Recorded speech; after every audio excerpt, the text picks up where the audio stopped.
안녕하세요. 심능교회 조한 목사입니다. 네, 아직 여름이 본격적으로 온 것도 아닌데 엄청나게 덥습니다. 그래서 밤에 자다가 깰 때가 한두 번이 아닌데요. 갑작스럽게 찾아온 무더위에 지치지 않도록 몸과 마음을 잘 관리해 주시기를 바라고, 또 여전히 코로나로 인한 어려움들이 계속되고 있지만 코로나와 함께 지내야 되는 상황이 아닌가 싶습니다. 부디 몸 건강에 잘 계셔 주시기를 바라고, 여러분들을 위한 기도가, 또 우리 모두를 위한, 서로를 위한 기도가 멈추지 않기를 간절히 기도해 봅니다. 오늘은 탄식에서 찬양으로 라는 제목으로 지혜 두 번째 시간 시편 우리 함께 나누도록 하겠습니다. 성경과 관련한 책을 흥미롭게 제가 읽기 시작한 건 대학교 때였던 것 같습니다. 그리고 그 첫 시작은 전적으로 필립 얀시라는 작가 덕분이었죠. 이 필립 얀시는 신학자가 아닙니다. 저널리스트거든요. 그런데 이 저널리스트들이 가지고 있는 특유의 필력이 있죠. 현실 사회를 냉철하게 들여다보고 어려운 말 하지 않고 돌려 말하지 않고, 그리고 직접적으로 하고 싶은 말 하는 그런 필력이 좀 있습니다. 그래서 특별히 이 필립 얀시 같은 경우는 고통의 문제에 관해서 아주 집중적으로 다양한 성경들을 활용해서 다루고 있는데요. 그의 책은 그 어린 시절에 저에겐 굉장히 신선한 충격이었죠. 이제 갓 서울신학대학교에 입학한 신학생의 눈에 비쳤던 이 고통과 은혜에 대한 이 필립 얀시의 통찰은, 그것을 뒷받침하고 있는 성경에 관한 그의 이해가 굉장히 놀랍고 좀 대단해 보였습니다. 그래서 일주일 동안 점심시간에 점심을 먹기 위한 학교 식권, 그 식권 값을 잘 모아서 필립 얀시의 책을 한 권씩 한 권씩 출간될 때마다 사서 읽었었죠. 그 덕분에 점심 식사 시간이 되면 서울신대의 기도탑에 올라가서 기도도 하게 되는 그런 일석이조의 효과를 얻기도 했습니다. 필립 얀시로부터 시작된 이 책과의 친밀함은 이어져서 맥스 루케이도랄까, 또 유젠 피터슨, 폴 트루니에, 헨리 나우엔, 그리고 스카펙, 또 C.S. 루이스, 이런 작가들의 책들을 이제 하나하나 같이 섭렵하게 되었는데요. 저의 신앙의 대부분의 색깔들을 잘 만들어준 작가들이 아닐까 싶습니다. 그러면서 제가 한 가지 깨달은 게 있는데, 제가 성경을 너무나 모르고 있다라는 거였죠. 그래서 서울신대에서 성서학 관련한 강의가 개설이 되면 아무리 악명 높은 교수님과 악명 높은 강의라고 해도 무조건 수강을 했습니다. 그러다가 3학년 때 이 차준희 교수님의 예언서 강의를 듣게 되었는데요. 그때 이 교수님께서 읽으라고 했던 이 주교제와 부교제들, 그 성서 신학 책들을 읽으면서 우와, 정말 말 그대로 은혜를 받는 정말 신선한 충격이었습니다. 온몸에 전율이 막 돋았고요. 그 어떤 신앙서적들을 읽는 것보다 이 신학책들을 읽을 때에 오는 그 깨달음과 감동과 도전과 이런 것들이 정말 어마어마했습니다. 물론 여러분들이 좀 믿기는 어려우시겠죠. 이 딱딱한 신학책을 읽고 은혜를 받는다라고 하면 저 사람은 뭔가 싶은 그런 마음도 있으시겠지만, 정말입니다. 성경 본문에 관한 이 학자들의 치열한 고민과 수고로 만들어지는 이 신학서적에는 말 그대로의 깊은 통찰이 녹아있기 때문이죠. 성경을 좀 더 이해하기 쉽게 현실 세계에 적용하려는 이 좋은 신앙서적들과 성경을 좀 더 깊이 있게 해석하려는 좋은 신학서적들을 함께 읽어나가는 게 굉장히 중요합니다. 여기서 제가 말씀드리는 좋은 신앙서적이라고 하는 것은 뭐 간증서적이라든가 설교집 이런 거 말하는 게 아니고요. 성경과 관련해서 이야기하는 책들, 좀 더 현실적으로 쉽게 설명하는 책들을 말하는 거죠. 앞서 얘기했던 그런 작가들의 책들을 말하는 겁니다. 여행을 갔는데 그 지역을 잘 알고 있는 가이드가 있으면 여행이 훨씬 더 풍성해지잖아요. 같은 것을 보고 같은 길을 걸어도 거기서 들려지는 이야기들이 훨씬 더 풍성해지는 것처럼, 성경을 읽으려고 할 때도 성경을 잘 읽을 수 있도록 도와줄 수 있는 그런 신학서적이 있으면 더할 나위 없습니다. 문제는 학자들의 연구는 계속되고 있고, 그리고 학자들마다 주장하는 게 다 다르잖아요. 그러면 도대체 어디까지 읽어야 되는 걸까? 밑 빠진 독이 물 붓기처럼 느껴질 수 있다는 거죠. 저는 한 권의 성경에 그러니까 여기서 한 권이라 말하면 한 권이라는 뜻은 66권 각 권을 말하는 겁니다.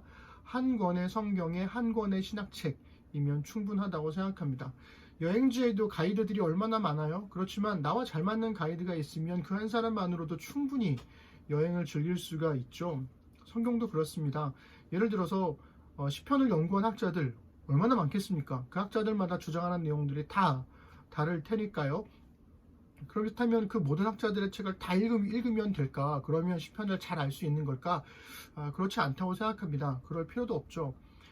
시편을 읽으려고 할 때 좋은 길 안내를 해줄 수 있는 신학서적 한 권이면 충분하다는 거죠.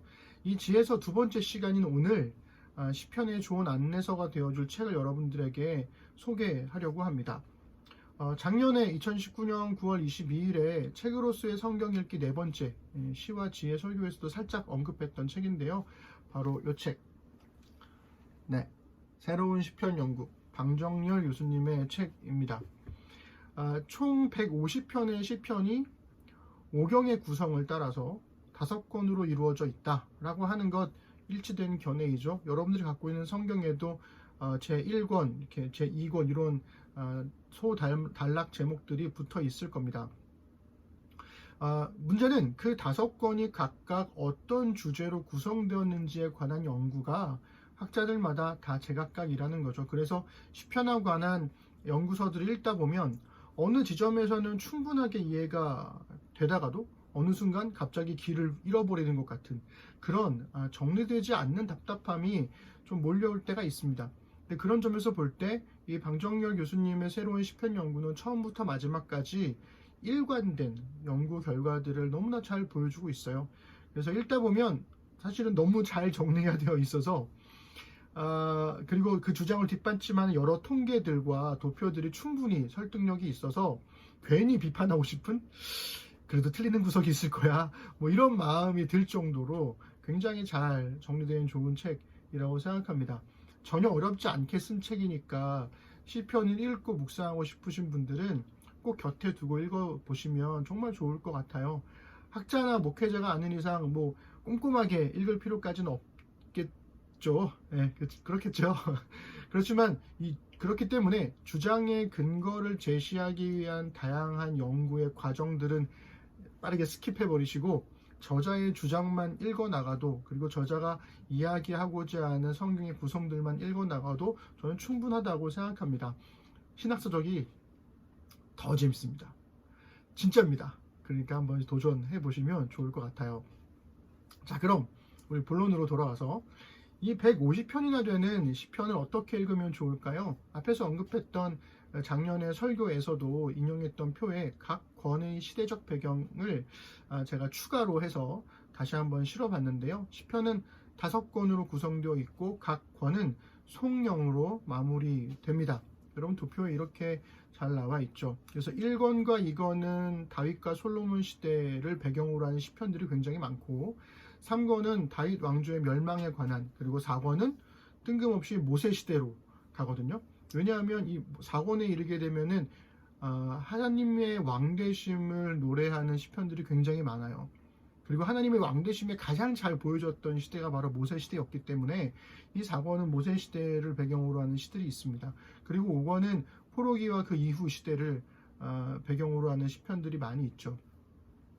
시편 전체 구성에 관한 이 틀을 가지고 방정열 교수님이 요약한 내용들을 함께 읽어보면 우리 좋을 것 같아요. 우리 함께 읽어보겠습니다. 시편 제1권과 2권은 다윗 시대를 배경으로 인간 왕의 연약함과 율법의 중요성을 반복해서 이야기한다. 시편 제3권은 분열 왕국의 멸망과 다윗 언약의 파기가 인간 왕의 율법에 대한 불순종 때문이라는 주제를 전개한다. 이스라엘 백성이 바벨론의 포로로 끌려간 것은 하나님이 정의롭지 않거나 신실하지 않으셔서가 아니라 인간 왕들이 신실하지 못하고 율법을 저버렸기 때문이다. 시편 제4권은 제1에서 3권에서 다룬 인간 왕의 실패에 대한 대안으로 하나님 왕을 드러낸다. 즉 인간 왕을 고대하거나 신뢰할 것이 아니라 하나님 왕을 신뢰하고 그를 도피처 삼아야 한다고 말하는 것이다. 시편 제5권은 하나님 왕의 위대하심을 노래한다.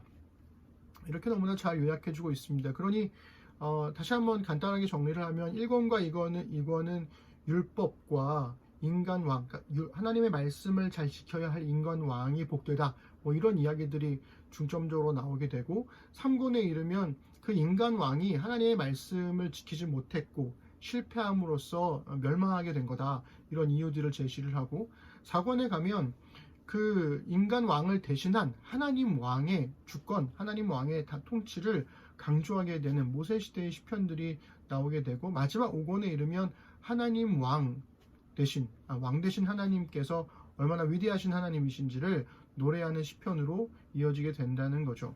그래서 이 시편 전체가 인간 왕에서 하나님 왕으로의 이동이 명확하게 드러나게 됩니다. 그렇다면 시편은 왜 이런 구성을 갖게 된 걸까에 대해서 생각해 볼 필요가 있겠죠. 시편이 이렇게 5권, 총 150편에 이르는 하나의 시편으로 완성되었을 때 이 시편을 읽었던 첫 번째 독자들은 누구였을까요? 그들은 바벨론에서부터 돌아왔던 포로 귀환자들과 예루살렘에 살고 있던 사람들이었을 겁니다. 그러니 이제 더 이상 나라도 멸망했으니까 인간 왕을 기대할 것이 아니라 오직 하나님만을 찬양하고 하나님만을 신뢰할 것을 촉구하기 위해서 이 시편이 이런 구성들을 갖게 되었다는 거죠. 그래서 시편의 히브리어 제목을 보면 기도들이라는 뜻의 테필로트가 아니라 찬양들이라는 뜻의 테일림으로 지어진 게 아닐까, 이렇게 생각해 볼 수가 있겠습니다. 그래서 앞에서는 이 시편의 구성에 관한 저자의 요약을 읽어봤다면, 이번에는 이 시편이 그래서 말하고자 하는 주제, 신학적인 주제가 무엇인가에 관해서 이 저자의 요약을 또 한번 읽어보면 좋을 것 같아요. 우리 한번 읽어보겠습니다. 시편이 집중하는 신학적 메시지란 실패할 수밖에 없는 인간 왕을 의지하지 말고 신실하신 하나님 왕 여호와만을 의지하라는 것이다. 하나님에 의해 시온에서 왕으로 세움을 받은 인간 왕은 그분의 뜻을 따라 공의와 정의를 구현하고 율법과 규례를 준행해야 했지만 실패하고 말았다. 반면 하나님 왕 여호와는 언약에 신실하며 위기에 빠진 자신의 백성을 위해 구원을 베푸는 분이시다. 그러니 누구를 의지해야 하겠는가? 덧없는 인간 왕인가? 아니면 신실하시고 영원하신 하나님 왕 여호와인가? 이런 주제의식을 가지고 시편을 읽을 수 있다는 것이 이 책을 통해 얻게 될 또 다른 유익일 듯하다. 이렇게 책의 마지막에서 방정렬 교수님께서 이야기해주고 있습니다. 이 정도 이렇게 오면 시편 다 읽었구나 이런 생각할 수 있겠죠. 결국에 또 하나님만을 의지하라는 거네, 또 똑같은 얘기네. 그걸 알기 위해서, 하나님만을 의지하라는 걸 알기 위해서 시편 150편을 다 읽어야 한다고? 그런 주제라면 그냥 안 읽고 그냥 의지하면 되는 거 아니야? 이런 반발심들이 생길 수도 있죠. 그렇지만 이 모든 이야기의 끝이 다다르면 결국 하나님만을 의지하라는 이야기로 귀결되는 게 기독교 신앙인 거는 사실이잖아요. 그래서 우리가 되게 이 모든 이야기들 되게 좀 의미 없지 않나? 라는 생각을 하게 되기도 하는데, 그런데 우리가 여기서 놓치지 말아야 할 것이 있습니다. 그게 뭐냐면 시편에는 찬양으로 가기 전에 탄식시가 압도적으로 많다는 겁니다. 이 교수님의 책에 보면 디클리스 왈포드의 분석을 다뤄놨는데요. 이 디클리스 왈포드는 시편 제1권부터 5권까지의 이 탄식시와 찬양시의 비율을 정리해 줬어요. 그래서 여러분 표에 보시면 이렇게 나와 있습니다. 탄식시는 1권에서는 59%, 찬양은 20%, 2권에서는 65%, 찬양은 19%, 3권에서는 47%, 찬양은 35%. 그래서 압도적으로 탄식의 비율이 많죠. 그러다가 4권에 오면 탄식 24, 찬양 29. 근데 5권으로 가면 탄식 23, 찬양은 52로 역전이 됩니다. 그런데 전체적으로 봤을 때는 시편 전체의 약 44%가 탄식시예요. 찬양시는 31% 정도밖에 안 됩니다. 그럼 나머지 한 20몇 프로가 이제 지혜시, 제왕시, 여러 시들이 이제 막 그 분야들 차지하고 있는 거죠. 그러면 이렇게 생각해 볼 수가 있는 거죠. 시편은 그냥 앞뒤 이야기 다 잘라버리고 막무가내로 하나님을 의지하고 하나님을 찬양하라고 요구하지 않는다는 거예요. 시편은 하나님을 향한 사람들의 탄식을 충분하게 담아내고 있다는 겁니다. 마찬가지로 하나님께서도 우리에게 무조건 하나님을 의지하라고 찬양하라고 요구하지 않으신다는 거예요. 하나님께서는 우리의 탄식과 절망과 분노와 슬픔과 억울함, 이런 온갖 감정들이 담긴 말들을 다 들어주시고 받아주신다는 겁니다. 이 부분이 굉장히 전 중요하다고 생각해요. 목회자로서 제가 누군가와 대화를 하다 보면 분노와 짜증을 막 쏟아내다가 그래도 하나님을 의지해야죠 뭐, 이렇게 결론 내버리는 경우들이 많아요. 본인들이 스스로. 그러면 제가 뭐라 그럴까요? 그래, 그게 믿음의 길이야, 뭐 이럴까요? 물론 뭐 틀린 말은 아니지만 저는 그렇게 하지 말라고 합니다. 너 얼굴에 여전히 분노와 짜증이 그대로 남아있다. 너의 말투에 빈정거림이 있다. 여전히 너 답답하지 않냐? 짜증내지 않냐? 더 분노해도 된다. 더 짜증내도 된다. 아니, 그 모든 분노의 말들, 짜증의 말들, 그 감정이 뒤섞여 있는 그 말들을 오히려 하나님께 해야 한다. 더 해라 라고 제가 그렇게 이야기하곤 합니다. 너무 빨리 해소되지 않은 감정을 정리하지 말라고요. 우리는 하나님한테, 특히 이제 한국의 그 기독교인들, 특히 이제 동양 지역의 기독교인들은 하나님께 막말을 하는 게 불경하다는 생각을 하잖아요. 어떻게 불경스럽게 감히 하나님께 뭐 이렇게 생각을 하게 되는데, 그러다가 하나님께 혼나면 어떡하지? 하는 그런 두려움도 우리에게 있는 게 또 사실입니다. 그런데 하나님께서 정말 불경하게 생각하시는 거는 우리가 다른 사람에게 막말을 하는 겁니다. 그렇지 않을까요? 시편을 읽다 보면 도저히 입에 담을 수 없는 그런 기도의 내용들이 나올 때가 있어요. 하나만 우리 읽어볼까요? 시편 137편 8절 9절입니다. 시작. 멸망할 딸 바벨론아, 네가 우리에게 행한 대로 네게 갚는 자가 복이 있으리로다. 네 어린 것들을 바위에 메어치는 자는 복이 있으리로다. 이게 무슨 말인가요? 시편 137편은 바벨론 강가에서 우리가 포로로 끌려가지고 거기서 울고 있는데 바벨론 사람들이 우리한테 노래 한번 불러봐 이렇게 시켰다는 거죠. 그래서 막 너무 슬퍼가지고 감정이 북받쳐서 노래하는 게 이 시편 137편이에요. 그런데 그 맨 마지막에 8절 9절에 뭐라고 나오냐면, 감히 우리한테 이런 요구를 해? 하나님이 너희 가만두실 것 같아? 그러면서 하는 얘기가 네 어린 것들 바위에 메어 치고 싶어. 그게 복된 자야. 이런 얘기들을 하나님한테 막 하고 있는 거죠. 너무 끔찍한 기도 아닙니까?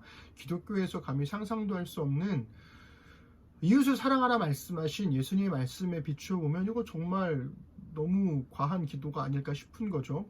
그런데 이런 기도들을 하나님께 말하는 것이 허용되는 이유는, 하나님께 이런 막말들을 막 해서 감정을 해소하고 나면, 그러면 사람에게는 실제로 그런 행동들을 하지 않을 수 있게 되기 때문이라는 거죠.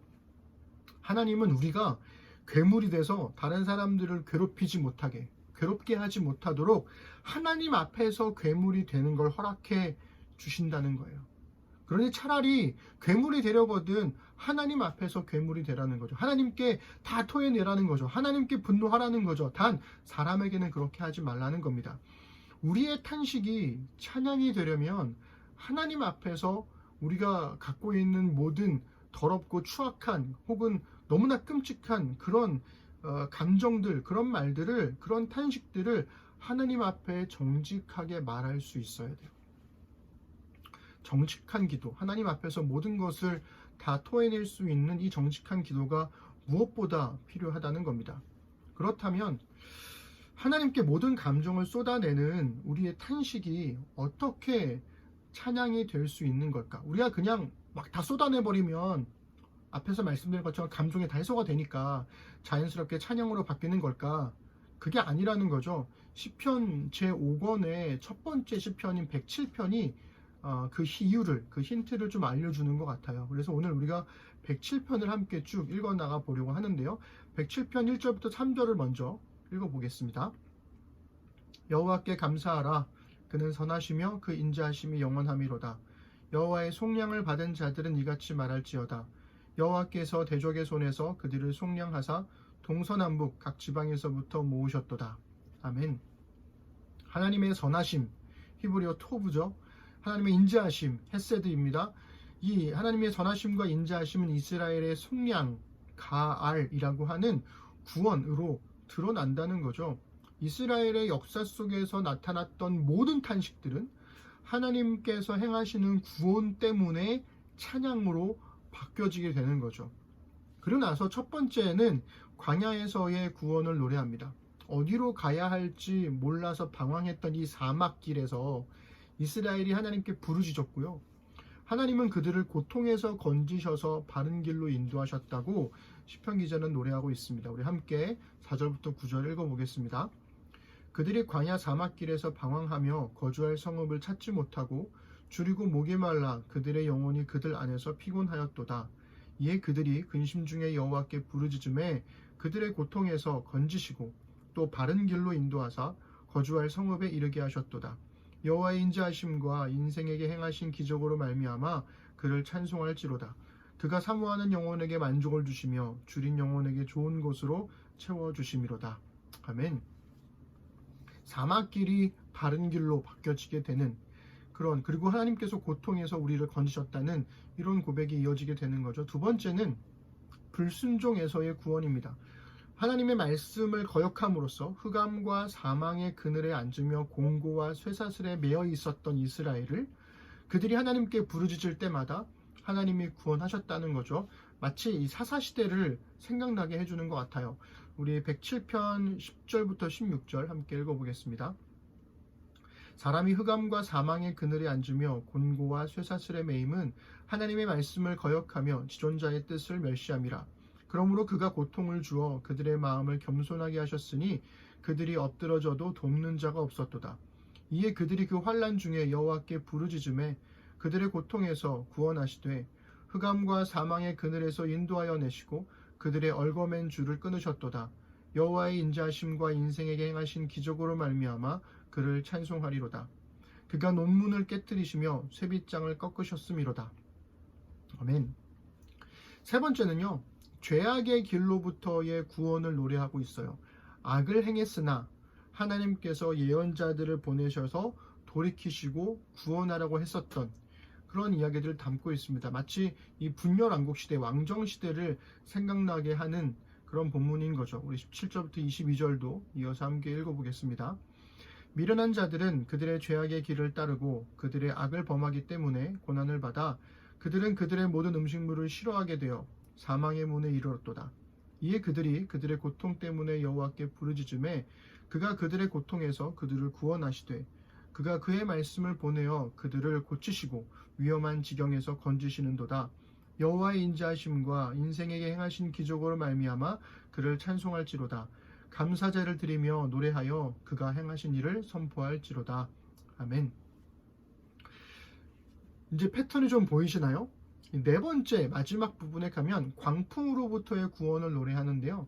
이 앞선 세 가지의 위기 상황보다 더 장황한 설명을 늘어놓는 것으로 보아 이 광풍으로의 위험은 이스라엘의 멸망과 바벨론 포로를 생각나게 해주는 본문이 아닐까 싶습니다. 우리 패턴을 따라 한 번 더 좀 길지만 23절부터 32절을 함께 읽어보겠습니다. 배들을 바다에 띄우며 큰 물에서 일을 하는 자는 여호와께서 행하신 일들과 그의 기이한 일들을 깊은 바다에서 보나니 여호와께서 명령하신즉 광풍이 일어나 바다 물결을 일으키는도다. 그들이 하늘로 솟구쳤다가 깊은 곳으로 내려가나니 그 위험 때문에 그들의 영혼이 녹는도다. 그들이 이리저리 구르며 취한 자같이 비틀거리니 그들의 모든 지각이 혼돈 속에 빠지는도다. 이에 그들이 그들의 고통 때문에 여호와께 부르짖음에 그가 그들의 고통에서 그들을 인도하여 내시고 광풍을 고요하게 하사 물결도 잔잔하게 하시는도다. 그들의 평온함으로 말미암아 기뻐하는 중에 여호와께서 그들이 바라는 항구로 인도하시는도다. 여호와의 인자하심과 인생에서 행하신 기적으로 말미암아 그를 찬송할지로다. 백성의 모임에서 그를 높이며 장로들의 자리에서 그를 찬송할지로다. 아멘. 제가 좀 급하게 이 4개의 주제들에 관한 본문들을 우리가 쭉 함께 읽어봤는데요. 이렇게 읽으려고 했던 이유가 뭐냐면 그 안에 있는 주제만 바뀔 뿐이고 분명한 패턴이 존재한다는 거죠. 그것은 고통 때문에 부르짖으면 하나님이 그 고통에서 건져내시고 구원해 주신다는 거죠. 그리고 거기에 대한 이유가 반복해서 나온다는 거예요. 이 네 번에 걸친 비유적인 이야기들을 통해서 출애굽 시대, 사사 시대, 왕정 시대, 그리고 멸망이라고 하는 이스라엘의 역사 속에서 행하셨던 하나님의 구원을 상기시켜 주는 것 같아요. 어떤 이유에서건 간에 그것이 우리의 죄악으로 인한 것이든 아니면 뜻밖의 우리가 알지 못하는 다른 이유에서건 간에 우리가 고통으로 하나님께 탄식하여 부르짖으면 하나님께서 고통에서 구원해 주신다는 거예요. 그 이유와 결과가 여러분 느끼셨겠지만 네 번에 걸쳐서 반복됩니다. 우리 한번 읽어볼까요? 시작. 여호와의 인자하심과 인생에서 행하신 기적으로 말미암아 그를 찬송할지로다. 8절, 15절, 21절, 31절에서 반복해서 나옵니다. 여호와의 인자하심과 인생에서 행하신 기적으로 말미암아 그를 찬송할지로다. 말씀을 정리하면 이렇습니다. 개인적으로는 제가 이번 주에 참 힘겨운 한 주간을 보냈는데요. 월요일에 아버지가 열이 나서 병원에 가신다는 연락을 받았어요. 월요일 오전에. 왜냐면 제가 지난주 금요일 날 아버지 그 자동차를 고쳐서 그거를 갖다 드리느라 하루 만에 갔다 왔었거든요. 저희 매형하고 같이 갔었고, 그리고 토요일에는 또 권사님 집사님을 만난 뒤였고, 별의별 생각이 다 드는 거죠. 산이는, 아내는, 나는 어떡하지? 이런 여러 가지 생각들이 마구마구 드는 겁니다. 다행스럽게도 검사 결과는 음성이었고요. 아버지는 가벼운 열감기셨어요. 그런데 그 같은 날 월요일 저녁에 소풍 6호와 4층 매장에서 확진자가 나왔다는 소식을 알게 되었고, 그 다음날 화요일 날 오후에는 저희 아파트 바로 옆동에서 확진자가 한 명 더 나왔다는 소식을 듣게 되었습니다. 점점 코로나가 내 가까이로 다가오는 것 같은 그런 기분이었죠. 그래서 좀 하루 종일 고민하다가 이번 주에 만나려고 했던 사람들에게 연락을 해서 약속을 취소하는 게 어떻겠냐 이렇게 물었죠. 상황이 이러이러하니 약속을 어떻게 하면 좋겠니? 나는 괜찮은데 너가 불편할 수도 있지 않을까? 이런 얘기들을 했는데 정말 어느 한 명도 그래도 만나자 이렇게 하지 않고 다들 그래 그만 다음에 만나자, 2주 후에 만나자, 여러 가지 이야기들을 막 듣게 되었습니다. 그러고 나서 운영위와의 논의를 통해서 2주 동안 교우들과의 미팅도 잠시 멈추는 게 좋겠다 라고 얘기를 했었죠. 저는 평소와도 다를 바 없이 만나도 괜찮다고 생각을 했거든요. 그렇지만 나의 괜찮음이 다른 사람들의 불안으로 느껴질 수도 있겠다, 또 우리 교우들에게는 불안이 될 수도 있겠다라는 생각이 들어서, 그래서 제가 먼저 운영위에 요청을 했고 논의를 통해서 그렇게 공지를 하게 되었던 겁니다. 그때 생각났던 책이 있는데요. 엔도 슈사쿠의 침묵이라는 책이 생각났어요. 그 책에서 보면 주인공인 신부가 배교하게 된 결정적인 이유가 나옵니다. 여기서 배교라고 하는 것은 예수님을 믿지 않겠다는 게 아니라 예수님의 성화를 밟는 행위를 말하는 거였죠. 그리고 주인공의 스승이었던 페레이라 신부를 포함해서 이 신부들이 성화를 밟고 더 이상 포교 활동을 멈추게 됐던 결정적인 사건은 이런 거였습니다. 신부는 사람들을 구원하기 위해서라면 어떠한 핍박과 고통도 감수할 준비가 되어 있는 채로 선교지를 온 거였어요.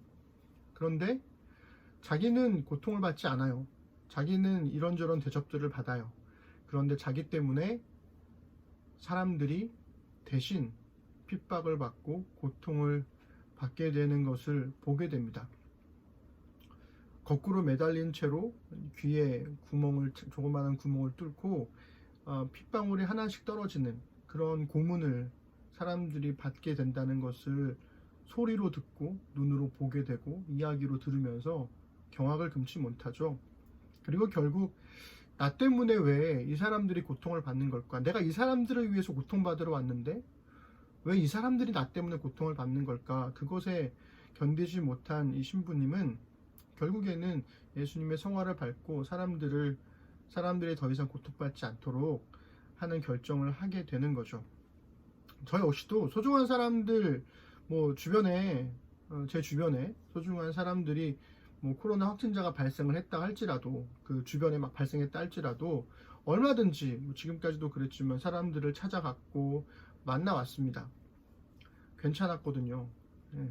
근데 제 주변에 반대로 확진자가 생겼고 저 때문에 다른 누군가가 감염될지도 모른다. 만에 하나 천에 하나 뭐 이런 생각들이 드니까 선뜻 만나자는 말을 할 수가 없더라고요. 그러면서 이전에 그 은비자매의 마음이 어땠을까, 또 정민 형제의 마음이 어땠을까, 보미자매의 마음이 어땠을까, 차민 형제의 마음이 어땠을까, 뭐 이런 생각들을 많이 하게 되었습니다. 신는 사람들을 만나자고 말하기가 어려워지니까 지금까지 잘 버텨왔던 마음, 목회자로서 잘 버텨왔던 마음이 이렇게 무너지는 것 같은 무너지는 것 같은 그런 한 주였던 것 같아요. 크게 달라진 게 없는데 저의 일상은, 근데 이 좁은 방에 갇혀버린 것 같은 느낌? 네, 그런 마음이 많이 들었습니다. 아마 다들 같은 마음이지 않을까라는 생각이 듭니다. 교우들을 위한 매일의 기도와 또 말씀 묵상이, 그리고 설교가, 그리고 이 설교 녹화가 하나님을 향한 탄식이 되어서 고통스럽게 매주 반복되고 있습니다. 저도 시인처럼 여호와의 인자하심과 인생에서 행하신 기적으로 말미암아 찬송하고 싶어요. 그리고 그렇게 될 것을 확신합니다. 탄식에서 찬양으로 변화할 가능성이 우리에게 있기 때문인 거죠. 그것은 오직 하나님께 있다는 겁니다. 이 시편 107편의 나머지 33절부터 43절은 그 변화의 가능성에 관해서 노래하고 있어요. 우리 좀 길지만 신앙 고백한다는 마음으로 함께 읽었으면 좋겠습니다. 여호와께서는 강이 변하여 광야가 되게 하시며 샘이 변하여 마른 땅이 되게 하시며 그 주민의 악으로 말미암아 옥토가 변하여 염전이 되게 하시며 또 광야가 변하여 못이 되게 하시며 마른 땅이 변하여 샘물이 되게 하시고 줄인 자들로 말미암아 거기에 살게 하사 그들이 거주할 성읍을 준비하게 하시고 밭에 파종하며 포도원을 재배하여 풍성한 소출을 거두게 하시며 또 복을 주사 그들이 크게 번성하게 하시고 그의 가축이 감소하지 아니하게 하실지라도 다시 압박과 재난과 우환을 통하여 그들의 수를 줄이시며 낮추시는도다. 여호와께서 고관들에게는 능력을 쏟아부으시고 길 없는 황야에서 유리하게 하시나 궁핍한 자는 그의 고통으로부터 건져주시고 그의 가족을 양떼같이 지켜주시나니 정직한 자는 보고 기뻐하며 모든 사악한 자는 자기 입을 봉하리로다. 지혜 있는 자들은 이러한 일들을 지켜보고 여호와의 인자하심을 깨달으리로다. 아멘. 지난주 설교에서 말씀드린 것처럼 하나님은 어느 날 갑자기 평안을 재앙으로 바꾸실 수도 있지만 어느 날 갑자기 재앙을 평안으로 다시 회복하실 수도 있습니다. 저는 그 하나님이 우리의 아버지가 되어주셔서 너무나 다행이라고 생각합니다. 그리고 참 감사하게 됩니다. 시편은 하나님의 인자하심 때문에, 바로 그 인자하심 때문에 우리의 탄식이 찬양으로 바뀔 수 있음을 보여주고 있습니다. 이것을 깨닫는 것이 바로 지혜라고 43절은 이야기하고 있죠. 지혜 있는 자들은 이러한 일들을 지켜보고 여호와의 인자하심을 깨달으리로다. 그게 바로 지혜자의 모습이라는 거죠.